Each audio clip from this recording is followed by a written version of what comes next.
Here's 50 pounds. This piece of paper is worthless. It's a piece of paper.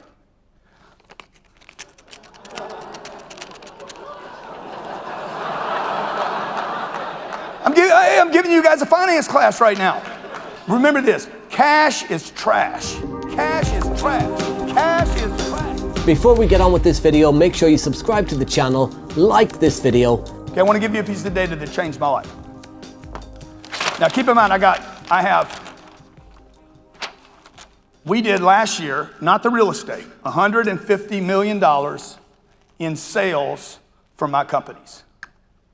Okay, we keep about maybe 40 million bucks of that. At taxes, everything, okay? So that's good, everybody agree? Respectable. That does not give you freedom, because I have to go do it again next year. Somebody asked me, they said, hey, would you rather invest, I'll give you an example, okay? We had an event. We had an event, cost me $10 million to do this event. We made $16 million on the event, okay? What was the return on that event? 60%. Good investment? 10 million, 16 million came out of it. Great investment, right? Somebody asked me, they said, what would you rather do, that or take 10 million and earn 6% a year? I said, dude, I'd take 10 million and earn 6% a year, as long as there's an opportunity to double or triple my money. Okay? They said, what do you mean? I said, I would rather earn 6% on $10 million, 600 grand a year,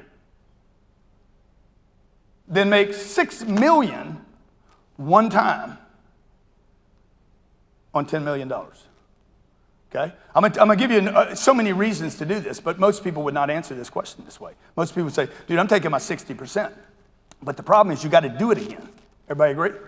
This bought a real asset that produced a 6% return that I expect to get 3 times my money on before I sell it.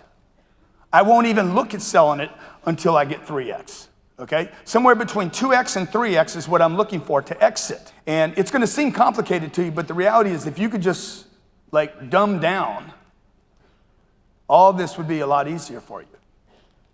Okay, what I do is much simpler than what you're doing right now. It's simple. We only buy things that produce income. Okay, I'm gonna let Rob rehab it. I don't know how to do that. I wanna buy something where there's money coming in. We only buy something that produces income. All right, I want you to write this down. Everybody in the room, write it down. Even if you came and said, I'm not gonna learn one thing from this dude, okay? Never, ever, never trade paper for paper.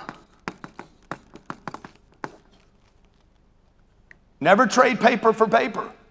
The trade wasn't any good, okay? I take 5 pounds and trade it for 5 euros. Bad trade, right? 7 euros, still a bad trade, okay? $6 US, still a bad trade. Why? A stock certificate. It's a piece of paper, man. This stuff is made up. Who's got some money? Who's got some pounds on him? Who's got 100 pounds? My man, big player right here. Always got his money right, okay? Okay, damn, 50, 20, 20. Let's see here, 50, I'll take the 50. Okay, here's 50 pounds, all right? Here's 50 pounds. This piece of paper is worthless. It's a piece of paper.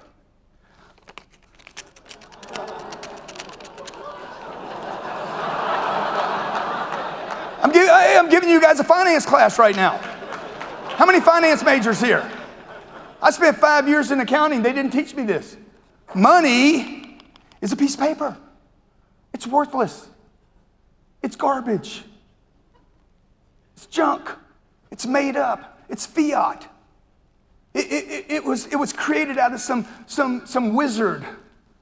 Hey, why don't we take things that are valuable, turn them into something worthless, put some important looking person dressed up in a costume, got to put a woman on the other side, put some pretty colors on it, people will think it's valuable. Okay? And it's easy to carry around with you too, dude. Like, do you understand back in the day, man, people were carrying valuable shit around with them. right? Carrying gold and rubies and diamonds. You couldn't get rid of that easy. They're like, we got to get people liquid. to get it easy for the money to roll around town, right? Who's got a match? I just want to show you, I can tear it, I can burn it, and I can lose it, right or wrong.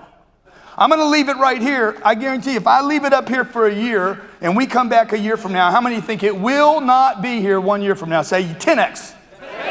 Okay? How many think, by the way, if it was still here a year from now, it would be worth less than it is today? But what do? You guys trade paper for paper. You take a piece of worthless paper that somebody told you what it was worth and then traded that for another piece of paper that somebody said, oh, this is worth something. See, I never do that. I never trade paper for paper. What I do is I accumulate lots of paper every way I can by working hard. I trade time for paper, and I take all leftover paper and I buy bricks and concrete and steel and glass and income. And if you do this in your life, if you do this, if you and your spouse, if your family gets on board with saying, I'm going to trade all paper, I'm going to work my butt off every day to accumulate every piece of garbage paper I can, okay? Like, I'll take it all. Euros, you could pay me in pesos. We had somebody call and say, can I pay in Bitcoin? Dude, you take Bitcoin, Ethereum, Litecoin, donkeys. You can play me in dung. I'll tell you, if I can get rid of it, I'll take it. All I'm going to do is take that, trade it for a piece of paper, and buy some bricks. And those bricks have to produce income. Have to produce income. Two things those bricks have to do. They have to produce income, and they have to be in a great location. And then I need to sit and wait. I trade paper for bricks or concrete, and then I wait. I go to sleep every night, and I'm like, I don't even worry about it, dude. Okay? $1.2 billion worth of real estate. If I do nothing in the next 30 years, $1.2 billion worth of real estate will be paid off. Let's assume that it's in a good location. Let's assume I never buy another piece. Let's assume that it's in a good location. I paid $300 million for that, by the way. Okay? I did not pay $1.2 billion. What did I pay for the 50 pounds? 50 pounds is something, okay? I paid $300 million to get $1.2 billion worth of real estate. Let's say I never do anything else. I leave here. Let's say I die on the way home. I die, I'm out of the game. My wife keeps the property. My kids have the property, $1.2 billion, and they just keep it for the next 30 years because my will says don't get rid of any of this, ever. It's what you guys used to do in England. Never sold anything. Queen's selling everything now. Everything's for sale, man. I'm telling you, they're going to sell Buckingham Palace before this is over. Everything's for sale, right? Sold your railways, right? Sold your highways, sold the electrical company, sold it all, man. Okay, 30 years from now, if this is in a good location, and if it's actually producing income, it has to produce income to be valuable in the future. Everybody agree? If it doesn't produce income in the future, then he won't find it valuable. Then it's up to like, yeah, I kind of like it. No, I don't kind of like it. The person that buys this portfolio will only be interested in what? Income, not real estate. This starts defining what you're going to invest in, okay? If you have some simple criteria, you won't be looking at everything in the marketplace. You'll know exactly what to look for. And it simplifies the game, so you're not looking at all of London. Now you're looking at, oh, wow, okay, I need to buy something that produces income, something that has leverage, something that I can exit, income, leverage, exit, and it's got to have cash flow. If it can't get a loan, you shouldn't buy it. The reason I want to get a loan is because the people at Barclays are smarter than me. And they're not going to give me a loan on something they think's not valuable. Everybody agree? They're going to be like, yeah, we'll loan you 50%, and we hope you don't make the payments. Because they want to be there to pick it up, right? The faster a lender will give you debt, indicates that that piece of property is more valuable than those that you have to struggle to get debt on.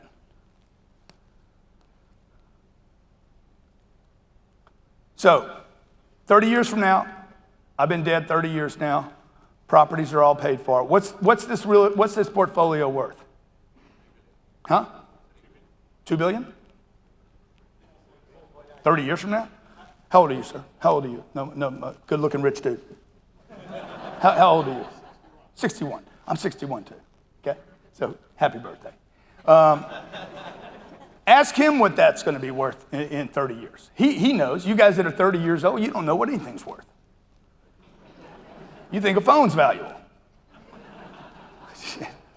Right? So he knows, like if he looked back over the last 30 years, what do you think, 10 billion? 12 billion? You really can't answer the question until you know how much income it produces, okay? The answer to this question is, it produced $18 million of income this year. The question to ask yourself, not to answer how much something's worth, is not, oh, I'm gonna pick 10 or 8 or 7. No, how much income does it produce? Because that is what determines what it's worth in the future. So now I'm gonna ask you this question.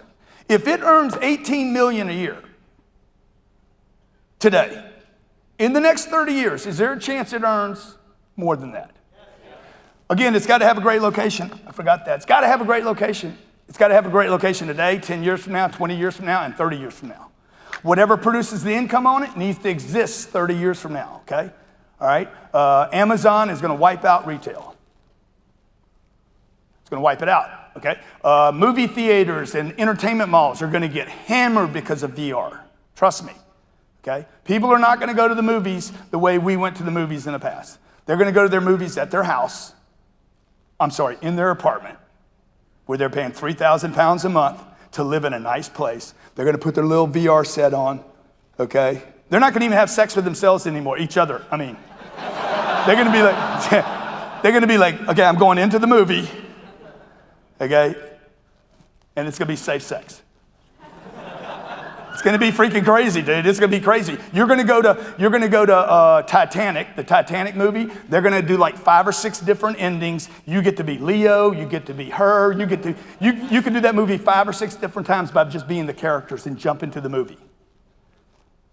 They're not going to go to the theater and sit in the theater, wait in a line, get a popcorn, have to wait for the popcorn, sit in a dirty seat, watch a big, 300-foot screen. They're going to strap this thing onto their head, dude, and they're going to drop into this thing. Okay, what's that going to do to theaters and malls around theaters? So you got to be careful right now. You got to be really careful about where you're going to invest your money. You want income. Income is what determines Cash flow, okay? Help me out here. Cash is? Cash is trash. You need to remember this. You guys were told, you were programmed, hypnotically programmed, cash is king. Your dad told you, cash is king. Okay, they ain't even a king on your cash. Cash, remember this, cash is trash. Okay, repeat after me. Cash is trash. Now I'm gonna do it and you're gonna do it. We gotta reprogram you. Cash is trash. No. Cash is trash. Cash is garbage. I must get rid of my cash. Because all cash is trash. It is, dude. You guys, money's not valuable. Money's not valuable. Freedom's valuable. If you've enjoyed this video and you want to learn more about property investing professionally, make sure you subscribe to this YouTube channel.